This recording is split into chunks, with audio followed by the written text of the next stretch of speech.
Assalamualaikum warahmatullahi wabarakatuh. Perkenalkan, nama saya Zarif Valen Hartadi. Saya berasal dari jurusan Data Analis. Di sini saya akan memaparkan terkait tugas yang telah diberikan pada hari ini terkait materi menelaah data. Sebelumnya di sini saya akan memperlihatkan dataset yang saya punya. Dataset yang saya punya ini ada kesalahan ya, karena ini mungkin generate. Jadi di sini harusnya pada kolom nama ini namanya berbeda-beda ya. Cuma di sini ada duplikat nama. Harusnya satu employee ID itu memiliki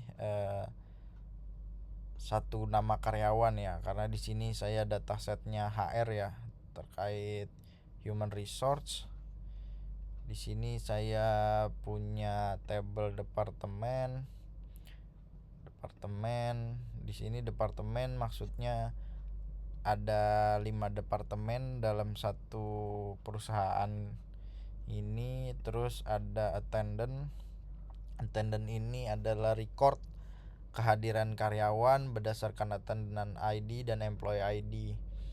Kemudian ada payroll ini pembayaran ya, track record atau histori pembayaran gaji pokok, bonus plus potongannya, kemudian ditotalin itu total gajinya, juga direkap bulanan ya. Kemudian ada performance ini untuk penilaian karyawan ya. Di sini employee ID-nya, kemudian tahun penilaiannya, skornya, kemudian keterangannya. Lanjut ada table training. Di sini table untuk list training apa saja yang ada, kemudian biayanya berapa. Kemudian yang terakhir employee training ini data untuk record training yang baik. Kita lanjut. Untuk selanjutnya saya akan memaparkan tugas pertama. Tugas pertama ini analisis tipe dan relasi data. Yang pertama, identifikasi tipe data tiap kolom pada dataset. Kita buka dulu table attendant. Di table attendant ini ada 4 atribut atau 4 kolom ya. Yang pertama data attendant ID, itu kolom attendant ID atau atribut attendant ID sebagai primary key. Kemudian employee ID sebagai foreign key-nya. Lanjut ada atribut tanggal dan status. Di sini adalah table untuk menyimpan nilai atau data-data terkait record atau history status kehadiran karyawan ya. Per tanggal di sini ada, per ID karyawan juga ada, attendant ID-nya juga ada ya. Terus lanjut kita ke table departemen. Kita buka dulu table departemen. Di table departemen ini ada 2 kolom ya. 2 kolom, satu kolom departemen ID sebagai primary key. Kemudian lanjut untuk kolom berikutnya yang kedua itu ada nama departemennya. Jadi di sini nanti dia sebagai tabel acuan untuk, jadi di sini ada tabel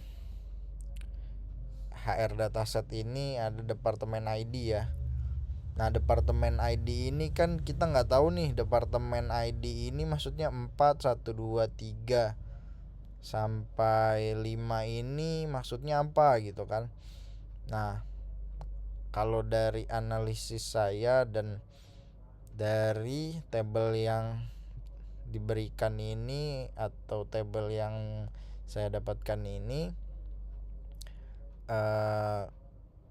departemen ID ini merujuk kepada tabel departemen ya. Satu merujuk pada HR, dua finance. Nah, ini nama departemen tiap orang yang ada di sini ya. Tiap orang yang ada di sini. Kayak ini employee ID 1 bernama Rika, departemen ID-nya 4, berarti 4 itu marketing, seperti itu. Oke, lanjut kita ke table employee training underscore employee training. Nah, selanjutnya ada table employee training. Di employee training ini ada 4 kolom. Ada ID, employee ID, training ID, sama tanggal ya. Ini table buat menyimpan data transaksi terkait karyawan. Misalnya di sini karyawan dengan ID 273 melakukan training 4 pada tanggal 2013 bulan 7 tahun 2024. Nah, ini table transaksinya ya, maksudnya table record si karyawan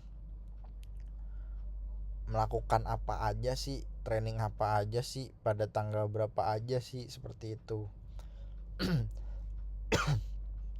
Oke, lanjut kita ke table HR dataset.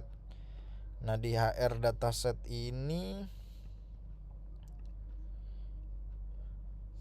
di sini ada 9 kolom ya. Ada 9 kolom. Yang pertama ada employee ID sebagai primary key. Kemudian ada nama, umur, gender, kota, hire date, departemen ID, position, sama gaji ya. Tapi di sini karena yang tadi saya jelaskan bahwa nama-nama ini sebenarnya harusnya namanya beda-beda ya, karena mungkin ini data generate jadi dia ada yang berulang. Jadi nantinya kenapa sih saya jelasin seperti ini, karena nanti ada visualisasi datanya. Saya menggunakan data nama karyawan ya. Seharusnya kan data nama karyawan. Jadi saya pengen lihat 5 karyawan terbaik atau 10 karyawan dengan gaji terbesar, seperti itu. Tapi saya menggunakan employee ID aja jadi sebagai sebagai displaynya ya, karena nggak bisa kita display nanti, jadi bisa muncul 2 orang seperti itu. Oke, lanjut table payroll. Table payroll ini juga pencatatan terkait gaji ya. Jadi di bulan berapa gaji itu dibayarkan pada karyawan dengan ID employee ID berapa. Kemudian gaji pokoknya, bonusnya, potongannya, lanjut semua ditotalin. Di sini total gajinya. Ini di dalam table payroll ini ada payroll ID, employee ID, bulan, gaji pokok, bonus, potongan, total gaji ya. Untuk primary key-nya payroll ID. Untuk foreign-nya itu employee ID. Lanjut ke table performance. Table performance ini ada 5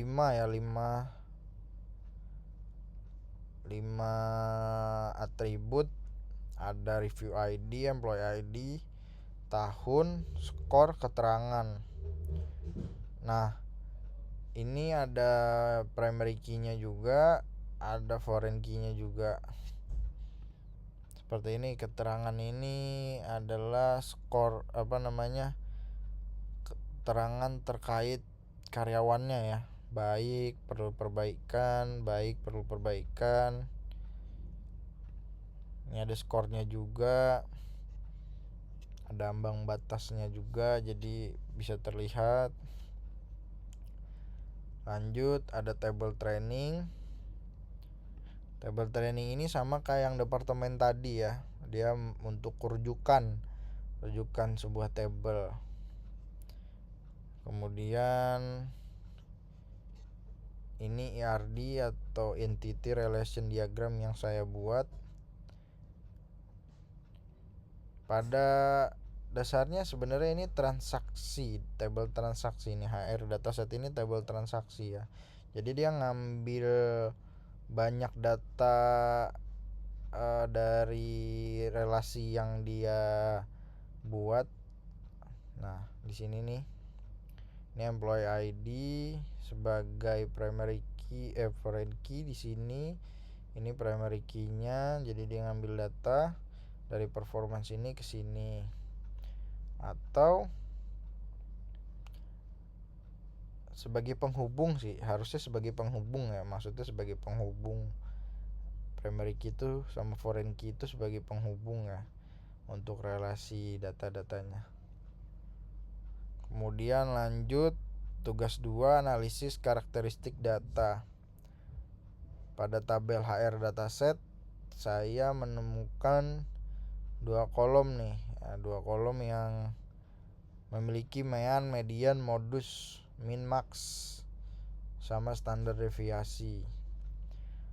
Untuk gaji di sini meannya adalah 12.268.932. Jadi interpretasinya rata-rata umur karyawan ini bisa dilihat nih dari kolom umur itu 37,88, jadi saya bulatkan 38 ya maksudnya. Kemudian rentang umur karyawan dari yang termuda yaitu bisa terlihat ya 21 sampai 55 yang paling tua ya. Jadi ini min max nih. Bisa terlihat. Untuk rata-rata gaji karyawan di sini 12 juta ya. 12 juta bisa dilihat dari sini. Lanjut ke tabel payroll.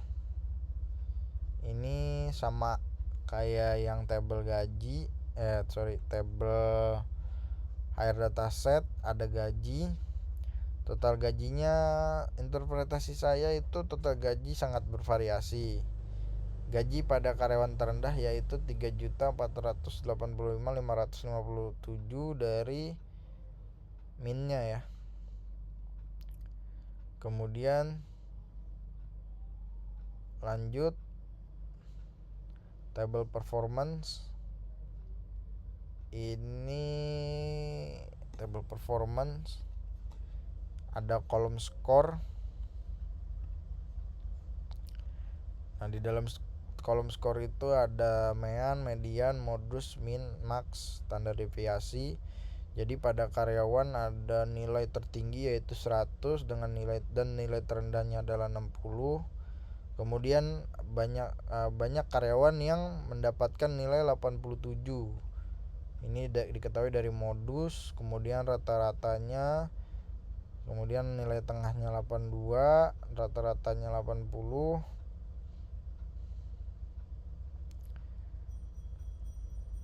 Lanjut, ini visualisasi data pakai pie chart ya untuk tabel HR dataset. Jadi insight yang saya dapat dari tabel ini adalah struktur organisasi di sini sehat ya. Distribusi antar manajer 24%, senior staff 28%, staff 23% dan senior 25%. Supervisor 25%. Hampir merata. Ini menunjukkan struktur yang tidak terlalu berat di bawah atau berat di atas. Jadi maksudnya strukturnya pas gitu, pembagian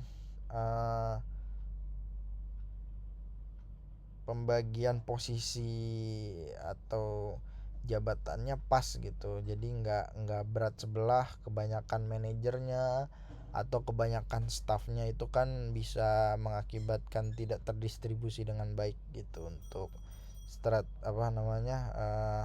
posisi atau jabatannya.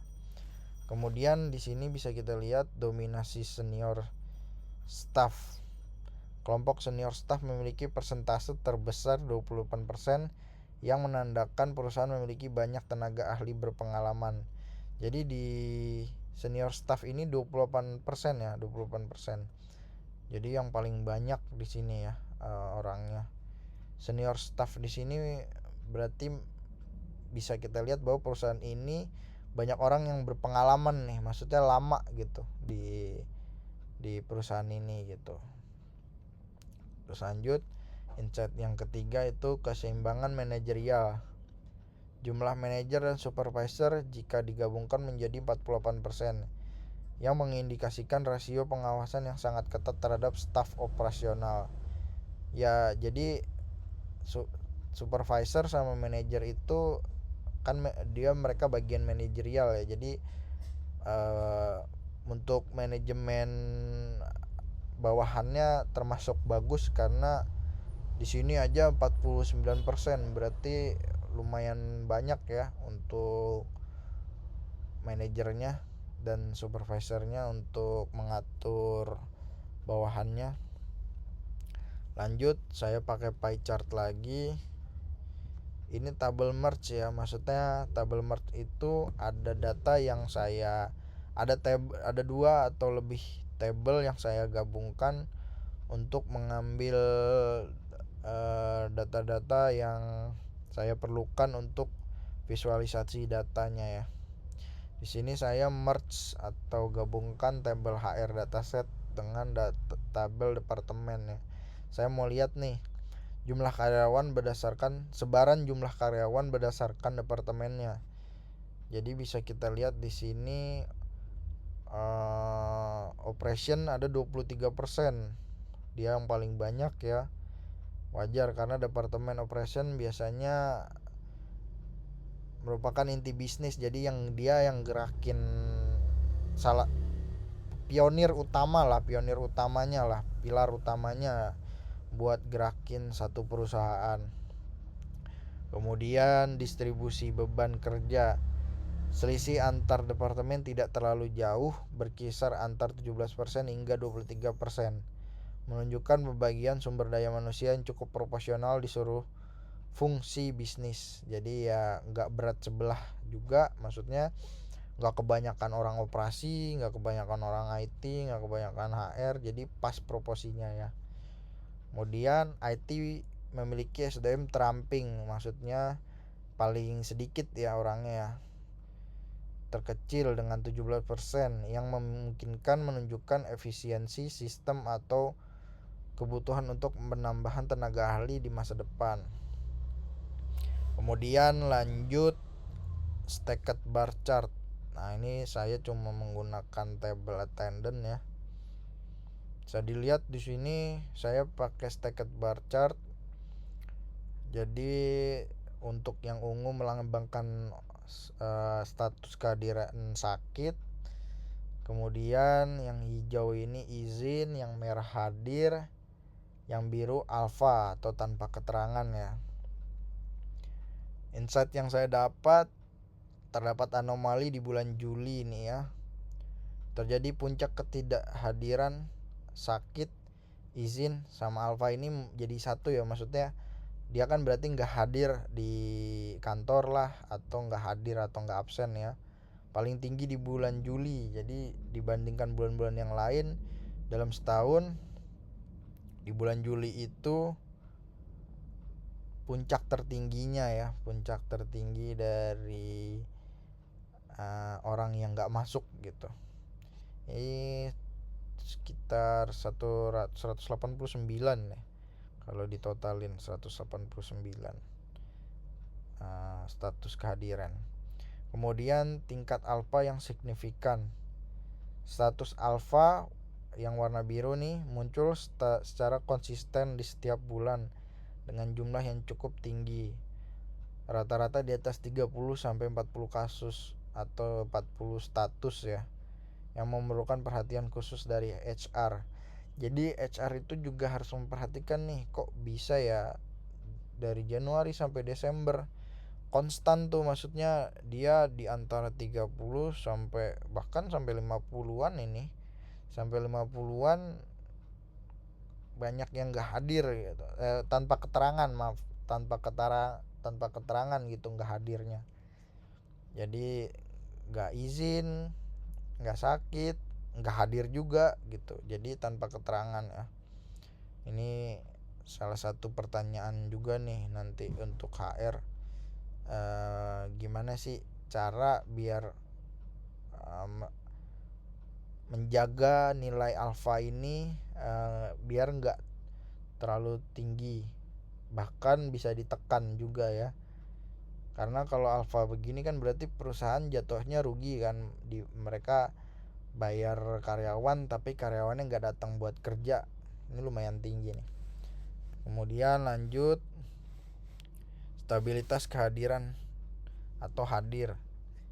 Jadi meskipun ada fluktuasi pada kehadiran, jumlah karyawan yang berstatus hadir yang merah nih relatif stabil di angka 40 sampai 50 orang setiap bulannya.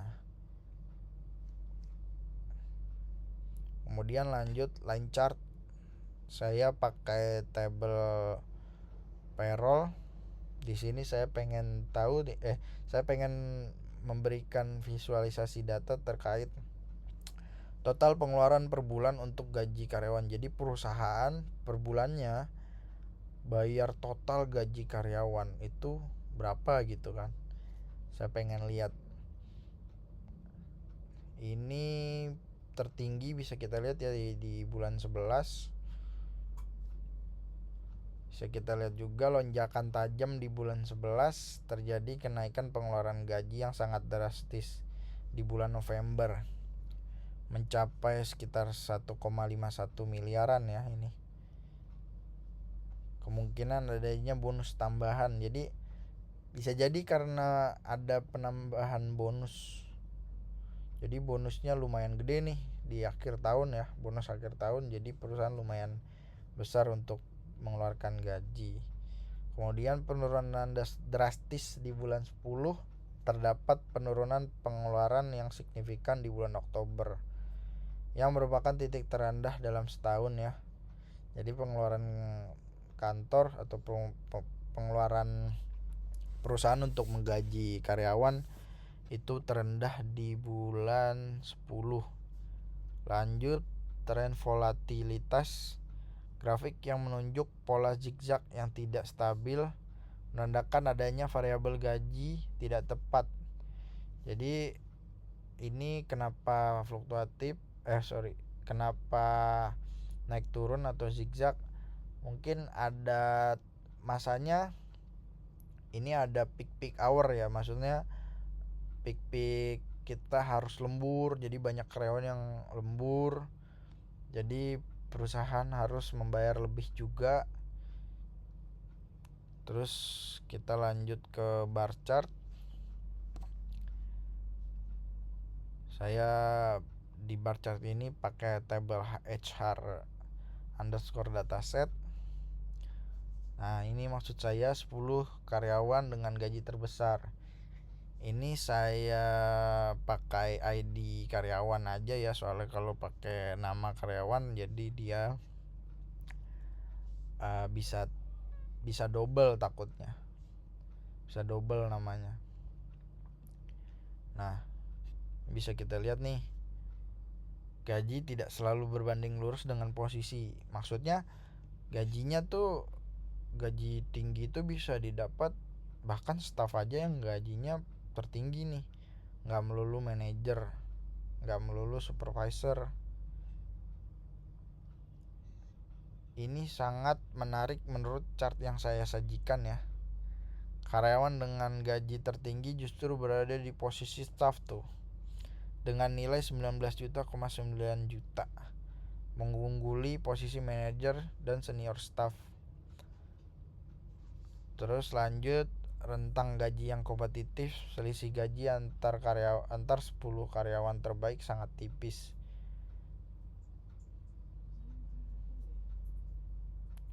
Terus lanjut, dominasi senior staff di top 10. Posisi senior staff yang paling banyak muncul. Ini bisa kelihatan ya, di sini paling banyak senior staff nih. Jadi menunjukkan perusahaan sangat menghargai masa kerja atau kalian spesifik.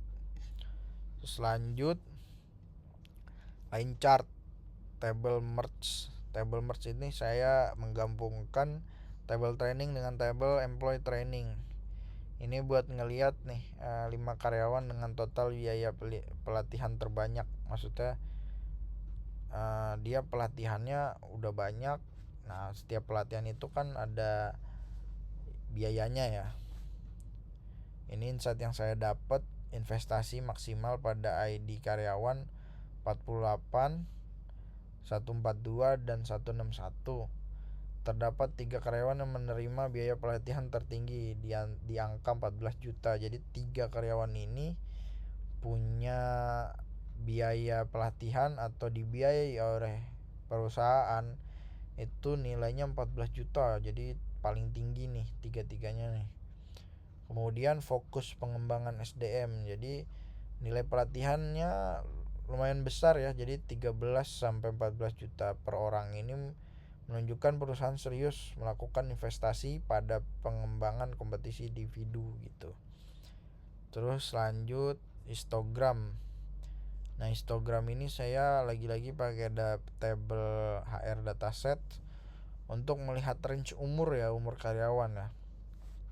Bisa kita lihat dominasi tenaga kerja muda ya. Ini 21 sampai 31 ini paling tinggi nih jumlah karyawannya nih. Karyawan paling banyak berada di rentang umur 21 sampai 31 tahun. Lebih dari 90 orang, menunjukkan perusahaan memiliki energi milenial atau Gen Z yang kuat. Penurunan usia senior. Terjadi penurunan jumlah karyawan yang sangat drastis pada kategori umur 51 sampai 61 tahun, di bawah 40 orang ya. Yang mengindikasikan sedikitnya karyawan yang mendekati pensiun. Jadi sedikit nih karyawan yang pengen pensiun nih dari visualisasi data yang saya berikan ini. Regenerasi yang baik. Grafik yang menurun secara bertahap dari kiri ke kanan menunjukkan pola regenerasi organisasi yang cukup natural. Jadi ada yang pensiun, sedikit yang pensiun, banyak yang masuk nih. Maksudnya ini ada regenerasi nih. Kenapa banyak? Mungkin karena ada rekrutmen untuk karyawan baru ya, yang baru-baru muda, yang baru-baru lulus. Terus lanjut tugas 3. Tugas 3 membuat laporan telaah data. Yang pertama, tujuan analisis, mengidentifikasi struktur jabatan dan distribusi departemen perusahaan.